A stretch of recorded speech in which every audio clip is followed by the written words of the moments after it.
Assalamualaikum warahmatullahi wabarakatuh. Perkenalkan, nama saya Dinusiwa Ramadan dengan NPM 1813031053 dari Program Studi Pendidikan Ekonomi Universitas Lampung, kelas A. Pada kesempatan kali ini, saya akan menjelaskan tentang peta konsep ekonomi pembangunan. Marilah kita bahas bersama-sama. Pertama-tama, kita akan membahas mengenai ilmu ekonomi. Jadi apa sih ilmu ekonomi itu? Ilmu ekonomi adalah suatu ilmu yang mempelajari tentang segala tingkah laku manusia yang bertujuan untuk mendapatkan dan mengelola sumber daya yang terbatas. Ilmu ekonomi juga dapat dipahami sebagai usaha dalam membuat suatu alternatif barang atau jasa untuk memuaskan kebutuhan hidup manusia yang tak terbatas. Jadi, bisa dibilang ilmu ekonomi merupakan ilmu yang sangat penting untuk mengkaji kegiatan ekonomi tersebut. Untuk mengimbangi hal tersebut, maka ilmu ekonomi dibagi menjadi beberapa bagian. Di sini ilmu ekonomi dibagi menjadi ketiga bagian, yaitu sebagai berikut: ekonomi deskriptif, ekonomi teori, dan juga ekonomi terapan. Jadi yang pertama kita akan membahas mengenai ekonomi deskriptif. Apa sih yang dimaksud dengan ekonomi deskriptif? Yaitu merupakan analisis ekonomi yang menggambarkan kondisi sebenarnya berdasarkan kondisi fakta dalam perekonomian. Selain itu, dalam penggambarannya, ekonomi deskriptif mempunyai beberapa bentuk, seperti berupa grafik maupun kurva. Fungsi utamanya adalah agar setiap masyarakat bisa mengetahui ekonomi suatu negara secara faktual. Misalnya, di sini teori ekonomi deskriptif ini terdiri dari kondisi ekonomi, yaitu yang pertama ada Amerika pasca Perang Dunia Kedua, lalu yang kedua ada kondisi ekonomi Indonesia pada tahun 1970-an, lalu yang ketiga, kondisi krisis moneter di Indonesia yang terjadi pada tahun 1998. Lalu kita akan berlanjut ke ilmu ekonomi teori, yaitu yang kedua ya teman-teman. Dikutip dari buku Kamus Lengkap Istilah Ekonomi pada tahun 2020, karya tim Panca Aksara, ilmu ekonomi teori adalah ilmu ekonomi yang mengkaji gejala-gejala yang timbul akibat dari perbuatan manusia dalam rangka meningkatkan kesejahteraan.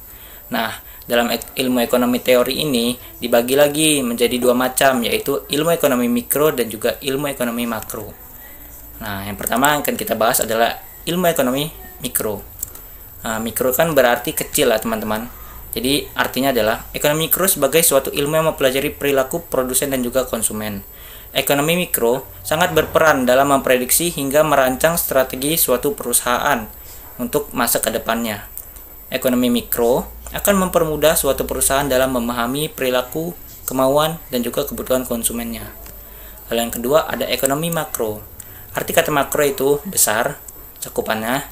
Jadi penjelasan adalah ekonomi makro adalah ilmu yang mempelajari keseluruhan perilaku ekonomi yang berkaitan dengan penggunaan faktor produksi yang tersedia secara efisien, dan juga bagian dari ilmu ekonomi teori yang mengkaji mekanisme kerja perekonomian secara keseluruhan. Jadi bisa dibilang ekonomi makro ini dia mengkaji mekanisme itu secara kompleks, secara keseluruhan dari penjelasan ilmu ekonomi tersebut. Dalam hal ini terdapat beberapa pokok permasalahan dalam ekonomi makro. Jadi ekonomi makro ini terdapat beberapa pokok permasalahannya, yaitu yang pertama kemiskinan, yang kedua ada pengangguran, yang ketiga ada pertumbuhan penduduk, lalu yang keempat ada investasi pertumbuhan ekonomi, lalu yang terakhir pembentukan modal serta masalah lain-lainnya. Yang dibahas di sini kemiskinan, pengangguran, pertumbuhan penduduk, investasi pertumbuhan ekonomi serta pembentukan modal. Tujuan ekonomi makro sendiri itu adalah mencapai kemakmuran masyarakat yang maksimal.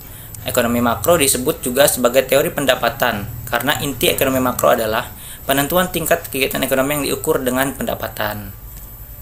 Selanjutnya kita akan membahas poin yang ketiga, yaitu ilmu ekonomi terapan. Jadi apa sih yang dimaksud dengan ilmu ekonomi terapan? Merupakan ilmu ekonomi yang mengkaji ekonomi teori untuk diterapkan dalam kehidupan nyata. Ilmu ekonomi terapan bersifat praktis, artinya dapat diterapkan dalam berbagai bidang. Di sini ada ekonomi pembangunan teman-teman di peta konsep, karena ia merupakan salah satu bidang yang terdapat dalam ekonomi terapan. Berikutnya kita akan menjelaskan tentang ekonomi pembangunan. Jadi apa sih yang dimaksud dengan ekonomi pembangunan? Jadi di sini didefinisikan sebagai suatu cabang dari ilmu ekonomi yang bertujuan untuk menganalisis masalah-masalah yang dihadapi oleh negara-negara berkembang dan cara-cara untuk mengatasi masalah-masalah itu tersebut. supaya negara-negara berkembang ini dapat membangun ekonominya dengan lebih cepat dan diharapkan dapat berkembang menjadi negara maju. Ekonomi pembangunan merupakan ilmu yang mempelajari tentang pembangunan ekonomi, sedangkan pembangunan ekonomi itu, atau sering pula disebut dengan perkembangan ekonomi, adalah suatu proses yang menyebabkan pendapatan per kapita penduduknya itu meningkat dalam jangka panjang, disertai dengan perubahan ciri-ciri penting dalam suatu masyarakat, atau disebut modernisasi. Dengan demikian, sangat dibutuhkan peran serta masyarakat, pemerintah, dan semua elemen yang terdapat dalam suatu negara untuk berpartisipasi aktif dalam proses pembangunan. Selain ekonomi pembangunan, ada juga bidang lain seperti di bawah ini ya teman-teman. Di peta konsep ada yang pertama ekonomi SDM, lalu yang kedua ada ekonomi pertanian, lalu yang ketiga ada ekonomi perusahaan, lalu yang keempat ada ekonomi industri, dan lain-lain. Mungkin cukup sekian pembahasan materi saya mengenai peta konsep dari ekonomi pembangunan. Apabila terdapat salah kata dan juga salah penyampaian, saya mohon maaf, dan kepada Allah saya mohon ampun. Sekurang-kurangnya semoga dapat bermanfaat untuk teman-teman semua. Saya akhiri, wassalamualaikum warahmatullahi wabarakatuh. Terima kasih teman-teman semua.